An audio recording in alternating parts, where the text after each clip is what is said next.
Bem-vindos ao IFENEM. Vamos discutir nessa videoaula as primeiras décadas dos Estados Unidos da América, evidentemente então pós-independência, na segunda metade do século XVIII.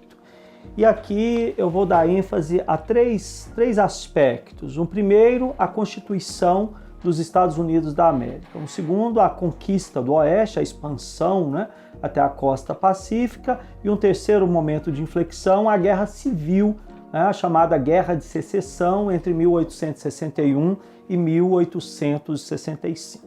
Então, conquistada a força das armas, a independência dos Estados Unidos, declarada em 1776, conquistada na guerra, reconhecida em 1783 pelo Reino Unido, caberá a esse novo Estado organizar as suas instituições, a sua ordenação jurídica. Nesse sentido, é fundamental o processo de feitura da Constituição dos Estados Unidos da América do Norte, A Assembleia Constituinte, com os representantes, os delegados dos estados confederados, eles se reuniram de 25 de maio a 17 de setembro de 1787 na cidade de Filadélfia, na Pensilvânia, para a elaboração do texto constitucional. Uma decisão muito importante foi a de manter as discussões sob sigilo,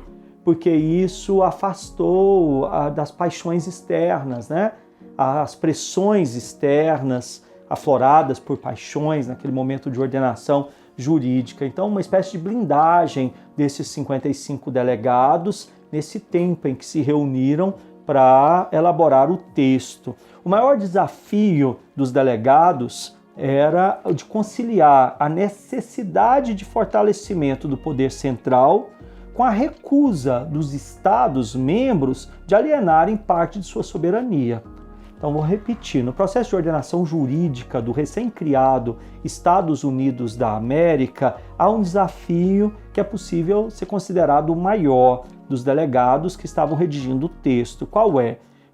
Organizar uma Constituição que fosse capaz de conciliar a necessidade do fortalecimento do poder central do Estado com a recusa de cada ente federado de alienar parte de sua soberania. Como eles conseguiram equacionar esse dilema? Criar um sistema duplo de soberanias inteiras e distintas. Como assim? A Constituição Federal vai partilhar as competências. Caberá ao Estado Federal as resoluções quanto à política externa dos Estados Unidos da América, a defesa, política externa, defesa, comércio exterior e o comércio entre os estados da federação, tá bom? E o que caberá a cada unidade da federação? Tudo aquilo que não é da União, ou seja, do Estado federal. Ou seja, todos os outros aspectos que não estão expressamente delegados ao governo federal seria de competência dos estados. Mas há um segundo desafio que merece ser destacado. Como fazer um arranjo que pudesse satisfazer estados tão díspares como Virgínia e Rhode Island, em termos de dimensões, por exemplo, Ou seja, o que eu estou considerando aqui um segundo desafio, O acordo entre grandes e pequenos estados. E o arranjo sairá com a Carta Americana, quando se cria uma representação legislativa bicameral, uma Câmara Alta, o chamado Senado, em que cada ente da federação, independente do tamanho, independente da população, independente da economia, caberá a cada estado 2 cadeiras, portanto 2 senadores, e na Casa Baixa, na Câmara dos Representantes, equivalente no Brasil à Câmara dos Deputados, nós teríamos uma representação proporcional, aí pensando a questão dos habitantes. Então você tem o Senado com 2 senadores por ente federado, por estado, e a Câmara dos Representantes, que é proporcional aos habitantes, criando um equilíbrio, um arranjo que permite a coesão entre grandes estados e pequenos estados. Grosso modo, a gente pode falar que a Carta Americana, a Constituição de 1787, organiza um sistema profundamente liberal. É um sistema permeado pela ideologia liberal, mas de modo algum democrático. É preciso ressaltar isso, né? Uma carta liberal, mas de modo algum democrática. Tudo foi calculado para impedir que um poder se sobrepusesse aos outros, né? Que o Estado Federal, impedir também que o Estado Federal sufocasse os direitos dos estados. E também tudo calculado para impedir que os poderes públicos não pudessem infringir a liberdade dos indivíduos. O texto é brevíssimo, não é? São 89 frases. É uma das marcas da Constituição americana é essa brevidade, né? Uma Constituição composta de 89 frases. Mas é interessante ressaltar que, posterior à promulgação da Carta, nós tivemos já 27 emendas àquela Constituição, sendo as 10 primeiras só no ano de 1791. Tá bom? Pensamos agora no processo de ampliação desse país, né? Porque os Estados Unidos da América, eles nascem ali como 13 entes federados, que eram as antigas 13 colônias inglesas naquela região, na costa atlântica da América do Norte. E ao longo do século XIX, eles promoverão uma expansão, uma ampliação do território sem precedentes na cultura da história do século XIX, da expansão branca. Então é o capítulo talvez mais importante da expansão branca na superfície do globo durante o século XIX.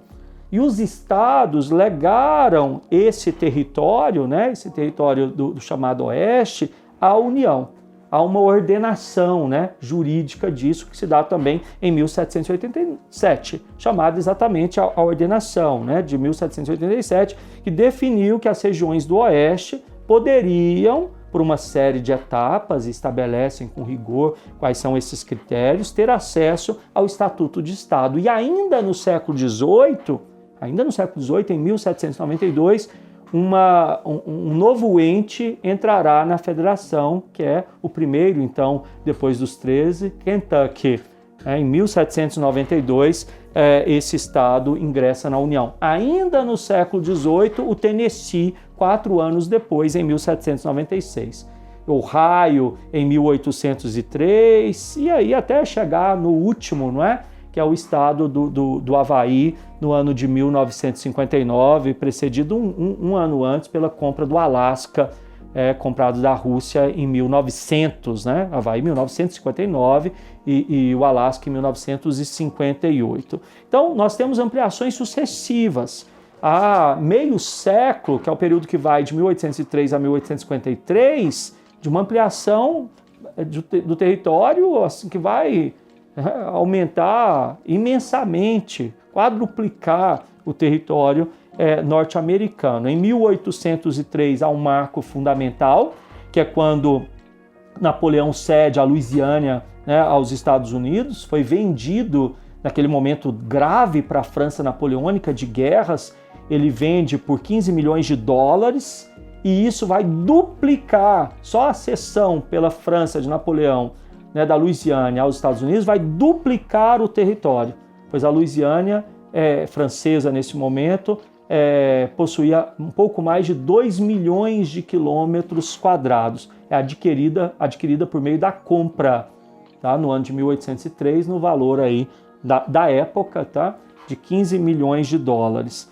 1846, a Inglaterra cedeu o território do Oregon, um momento marcante. O afluxo de imigrantes americanos superou a presença inglesa lá. Para evitar um confronto, a Inglaterra preferiu ceder o Oregon. Agora é muito marcante o que nós vamos ter em 1848, depois da vitória dos Estados Unidos sobre o México, numa guerra terrível, não é, para a história mexicana. Então essa guerra Estados Unidos-México vai representar para a história da conquista do Oeste um capítulo decisivo, porque é nesse momento que regiões onde hoje nós temos os estados da Califórnia, Nevada, Texas, Utah, inteiramente, né? Novo México e áreas do estado do Arizona, Colorado e Wyoming foram adquiridas pelos Estados Unidos, por meio da violência, por meio da guerra, arrancados do México. Isso representava mais ou menos metade do território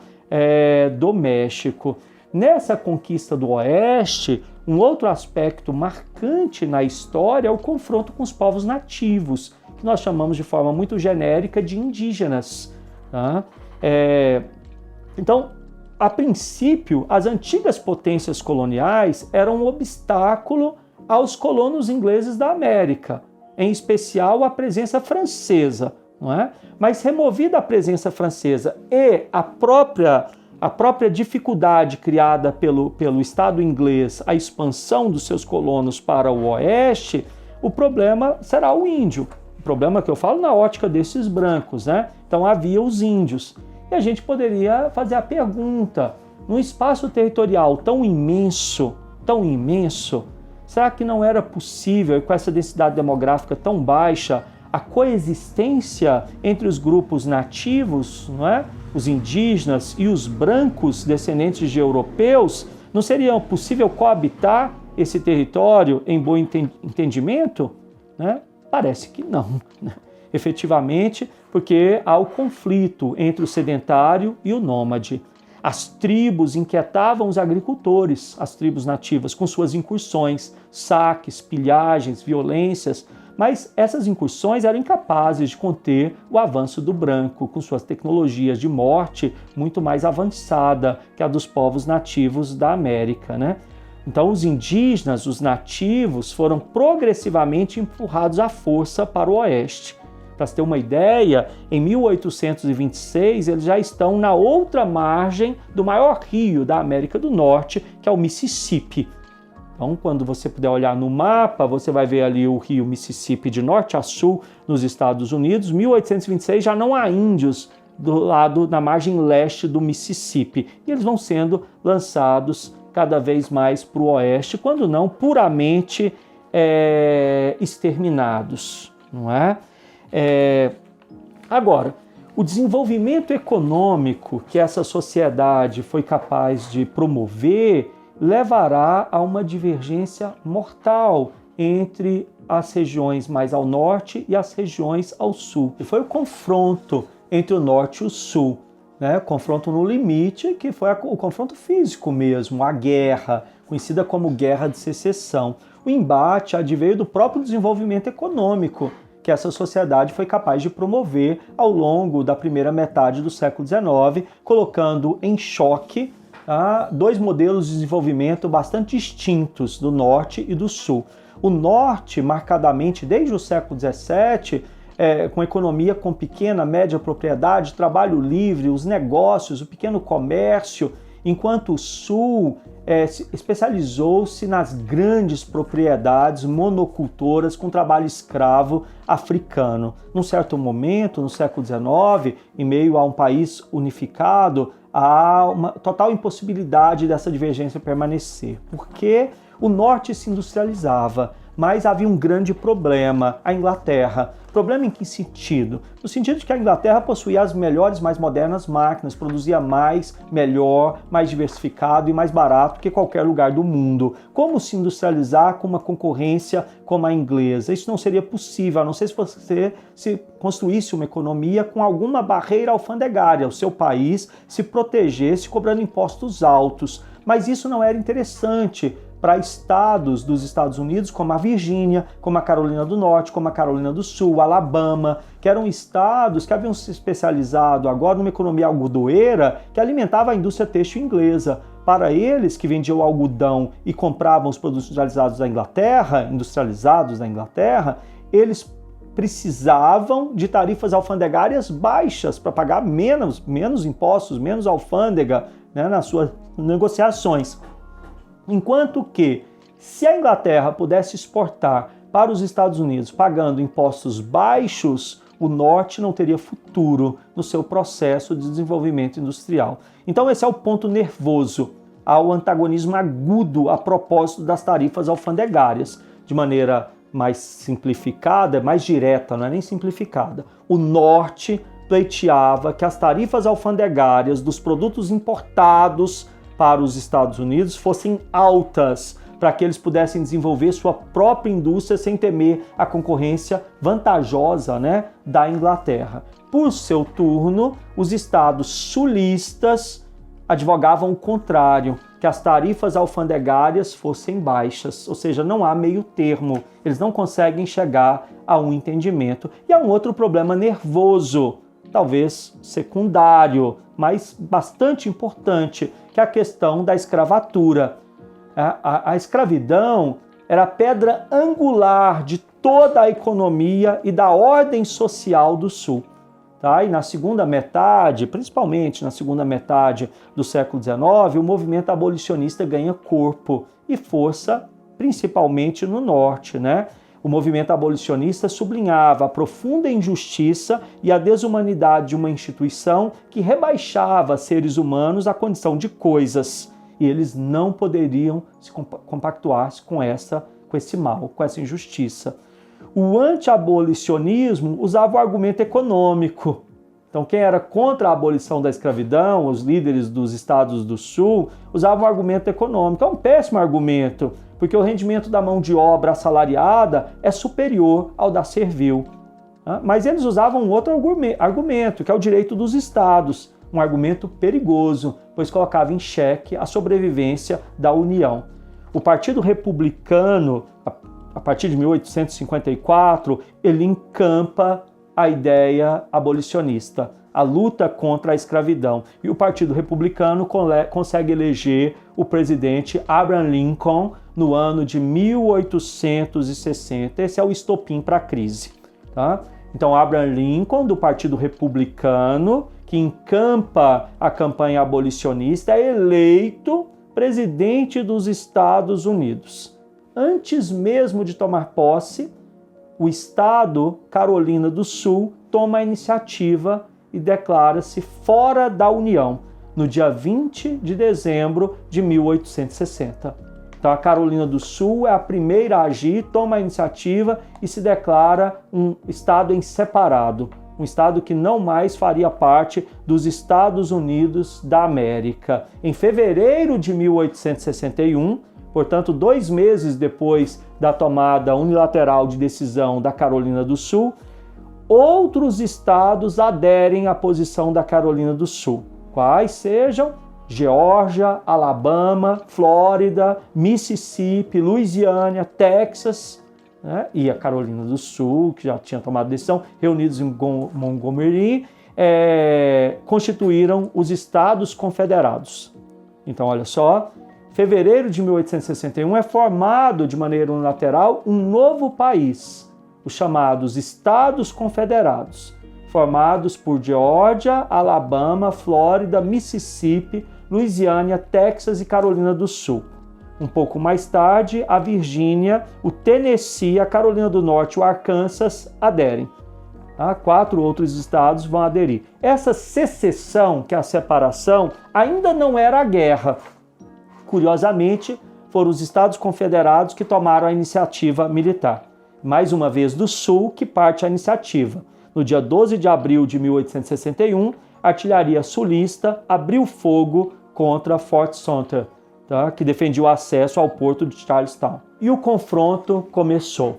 Então, a Guerra de Secessão foi uma guerra que durou longos anos. Ela vai de 1861 a 1865. O Sul, pelo próprio estilo de vida, dessa sociedade aristocrática, escravista, foi capaz de produzir inteligências militares mais significativas, mais brilhantes, mas o peso numérico e da economia e do armamento do Norte sobressaiu.